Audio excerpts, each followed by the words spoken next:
ভ্রাতৃত্ব তিন ধরনের। পেকুয়ার ভাইয়ের আওয়াজ করে বলেন কয় ধরনের?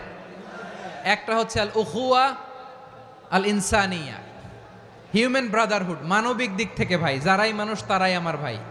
পেকুয়ায় হিন্দু পাড়া আছে নাকি? বড়ুয়া পাড়া আছে নাকি? এরাও কিন্তু আমাদের ভাই। এরা কি কথা কয় না? এরা কি কোন দিক থেকে? মানবিক দিক থেকে, কারণ তারাও মানুষ, আমরাও এদিক থেকে ভাই। এটাকে বলে হিউম্যান ব্রাদারহুড, আল উখুয়া আল ইনসানিয়া। ভ্রাতৃত্বের আরেকটা রূপ হচ্ছে আল উখুয়া আন নাসাবিয়া, রক্তের সম্পর্কের ভাই, আমার আপন ভাই। 3 নম্বর প্রকার হচ্ছে আল উখুয়া আদ-দীনিয়া, দিনী ভাই। এটা নিয়ে কথা বলতেছি আমি। দিনী ভাই, এই যে পেকুয়া, আজকে লক্ষ মানুষের জনসমুদ্র, আমরা একে অপরের কি ভাই? দিনী ভাই। আওয়াজ করে বলেন তো কি ভাই? এই দিনী ভাই, মানবিক ভাই, রক্তের সম্পর্কের ভাইকেও ছাড়িয়ে যায়। এটা ফিল করতে হবে।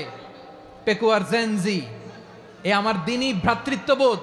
ফিলিস্তিনে বোমা ফুটলে যে আমি তাহাজ্জুদের জায়নামাজে কাঁদি, কাশ্মীরের ভাইরা আক্রান্ত হলে যে আমার বুক ফেটে কান্না আসে, কারণ আমরা দিনী ভাই। আমরা কি ভাই? দিনী ভাই। এই বস বস। সম্পর্কের দিক থেকে এটা সবচেয়ে মজবুত, এটা আমাদেরকে ফিল করতে হবে। সম্পর্কের দিক থেকে এটা কি সবচেয়ে মজবুত? দিনী ভাই। বদরের প্রান্তর, এদিকে কোরাইশরা, এদিকে মুসলিমেরা। কোরাইশের মধ্যে, কোরাইশ গোষ্ঠীর মধ্যে অনেকে আছে বাবা, তার কলিজার টুকরা ছেলে মুসলিম সেনাবাহিনীর এদিকে দাঁড়ানো, মুখোমুখি দুইটা ব্যাটালিয়ন সেনাবাহিনী, কোরাইশদের বাহিনী, মুসলিম বাহিনী। কোরাইশদের এখানে বাবা, এইখানে ছেলে। কোরাইশদের এখানে ছেলে, এইখানে বাবা। ইসলাম তাদেরকে পৃথক করেছে।